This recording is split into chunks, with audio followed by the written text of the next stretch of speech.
नमस्कार, मेरा नाम अरुण गौतम है और आप देखना शुरू कर चुके हैं धाकर टीवी। गौर से देखिए इस सुअर के शकल वाले शख्स को। दिखने में भोला भाला आपको मासूम जैसा दिख रहा होगा, लेकिन आप इसकी मासूमियत पर न जाएं।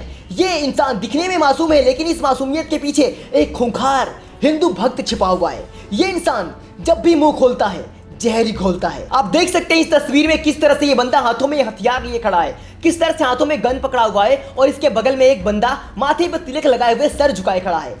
आपको क्या लग रहा है, ये बंदा जो हाथों में हथियार लिए खड़ा है ये कौन हो सकता है, जिसके आसपास गुंडों का झुंड है और हाथों में हथियार लिया हुआ है? अब इस तस्वीर को देख लीजिए, हाथों में जिस तरह से ये बंदा गन पकड़ा हुआ है, ऐसा मालूम पड़ रहा है कि ये बंदा फिल्मों का पूरा शौकीन है। हाथों में जो स्टाइल से गन पकड़ा है, बंदा डॉन मालूम पड़ रहा है। आपको यही लग रहा है ना ये बंदा डॉन वगैरह हो?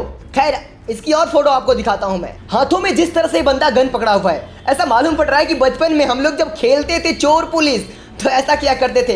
मतलब अभी भी इस बंदे का दिमाग वही बचपन वाला है। वरना सोचो कोई ऐसे हाथों में गन लेके फोटो खिंचवाता है और सोशल मीडिया पर पोस्ट करता है। ये तस्वीर देखकर पक्का आपको फूल और कांटे याद आ गया होगा। फूल और कांटे में ठीक ऐसे ही अजय देवगन ने अपने हाथों में गन पकड़ा हुआ था। ये बंदा उस पिक्चर से इतना इंस्पायर हुआ कि खुद अपने हाथों में गन लेकर फोटो खिंचवाने लगा। अब इस तस्वीर को देखिए, इस तस्वीर में ये बंदा हाथों में गन पकड़ा हुआ है और गन के लास्ट वाले पॉइंट में एक बंदा माथे पर तिलक लगाकर ऐसा मालूम पड़ रहा है कि वो ब्रह्मा के मुख से पैदा हुआ प्राणी है, सर झुकाए खड़ा है। ये वो लोग हैं जो माथे पर तिलक लगाते हैं और पीछे चुटिया बढ़ाते हैं। कहते हैं कि दुनिया में अहिंसा नहीं करना चाहिए, पर गन के सामने सर झुकाए खड़ा है। ये बंदा उससे सद्बुद्धि नहीं दे रहा है कि बेटा ये मार्ग गलत है। मुझे तो डाउट हो रहा है कि क्या सच में ये बाबा है जो लोगों को अहिंसा का पाठ पढ़ाते हैं और गन के सामने सर झुकाए खड़ा है। और इसके आसपास जो लोग हाथों में गन लिए खड़े हैं, ऐसा मालूम पड़ रहा है कि ये कोई आतंकवादियों या गुंडों का गिरोह है और ये बंदा जो हाथों में गन लेकर खड़ा है वो कोई आतंकवादी है। और ये बंदा जो माथे पर तिलक लगाया है और पीछे चुटिया बड़ा है, ये कोई बहरूपिया है। क्योंकि एक ब्राह्मण ऐसे नहीं हो सकता यार। मैं अपने मोहल्ले में देखता हूँ पंडित जी लोगों को सीधा साधा शरीफ होते हैं, पर ये गन के सामने सर झुकाए खड़ा है, तो सीधी सी बात है ये एक बहुरूपिया है। भाई पंडित जी नहीं हो सकता ऐसा। अब आप भी कंफ्यूजन में पड़ गए होंगे कि आखिर ये बंदा है कौन जो हर वक्त हाथों में गन लिए खड़ा रहता है। और आपके दिमाग में पक्का ये ख्याल आता होगा कि ये बंदा आतंकवादी है। रुकिए, अगर आप भी ऐसा सोचते हैं कि ये बंदा आतंकवादी है जो हाथों में गन लिए खड़ा है, जो दो चार गुंडों के गिरोह के बीच में खड़ा है गन लेकर, ये बंदा आतंकवादी है, तो आप बिल्कुल ही गलत सोच रहे हैं। क्योंकि ये बंदा हमारे देश का सबसे बड़ा हिंदू देशभक्त पत्रकार है। अब मैं आपसे पूछना चाहता हूँ, क्या इसके अंदर एक भी पत्रकार वाली क्वालिटी आपको दिख रही है?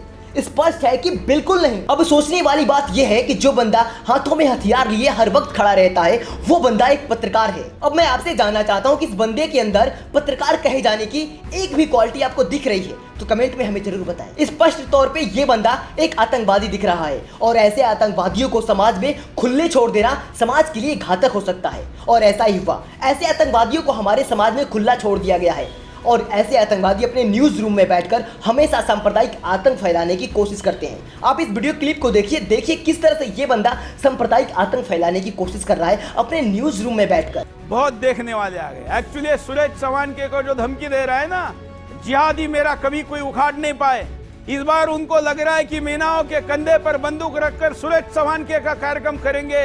अरे भगवे के लिए अगर बलिदान होने का सौभाग्य प्राप्त हुआ तो मैं तैयार हूं। भले मुझे पता है कि तुम्हारे पीछे जिहादी है, लेकिन मीनाओं ध्यान रखना, हालांकि फर्जी मीना है। जब मैं इस झंडे तिरंगे के विरुद्ध बोलना, भगवे के विरुद्ध बोलने वाले मीनाओं का पक्ष कहता हूं तो कमीना समझ लेना।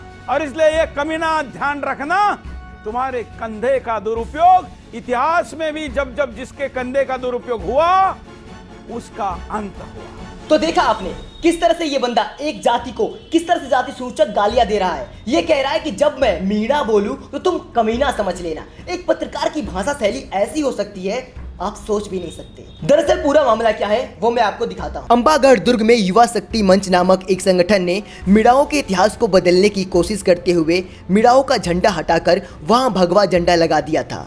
इसके अलावा अंबा माता मंदिर का नाम बदल दिया और वहां शिव और गणेश की पुरानी मूर्तियों को खंडित कर नई प्रतिमा रख दी थी। जिसके बाद विधायक रामकेश मीणा ने किले से भगवा झंडा उतारा। इसी दौरान झंडा फट गया। जिसके बाद से विवाद में आरएसएस और संघियों की एंट्री हो चुकी है। इसी को लेकर सुरेश चौहान के ने 1 अगस्त को अंबागढ़ किले में भगवा झंडा फहराने की धमकी दे रखी है। ये वीडियो आपको कैसी लगी कमेंट करके अपनी राय हमें जरूर बताएं। फिर मिलेंगे आपसे अगली वीडियो में, तब तक के लिए आपसे विदा लेते हैं। आप देख रहे थे धाका टीवी और मैं था अरुण गौतम।